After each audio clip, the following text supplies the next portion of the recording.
के खिलाफ कोयटा में जो उन्होंने इक़दाम किए हैं या उस पर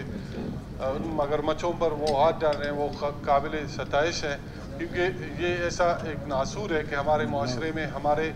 गली कूचों मोहल्लों में मंशियात फैल रहा था और इसमें अभी भी इतना मेरा ख्याल और काम की ज़रूरत है और इन चीज़ों को देखना चाहिए ताकि हमारे डिस्ट्रिक्ट पुलिस और बलूचिस्तान पुलिस इस पर काबू पा सके। जिन इलाकों से उन्होंने उन्हें भगाया है, खुसूसन सिटी नाले से, जनाब स्पीकर मैं आपकी नोटिस में लाना चाहता हूँ, वो हमारे इलाके गली मोहल्लों में फैल गए हैं, तो इससे और बदअमनी फैल रही है। हमारे गली कूचों में ज़ाहिर स्कूलें भी हैं, इदारे भी हैं, मस्जिद भी हैं, तो ये उनसे मुतासिर हो रहे हैं लोग, आम शहरी उनसे मुतासिर हो रहे हैं। तो मैं महकमे पुलिस को आपकी तवज्जुह से ये पैगाम देना चाहता हूँ कि आप अपने इन थानों को भी थोड़ा सा डंडा करें ताकि वो इन पर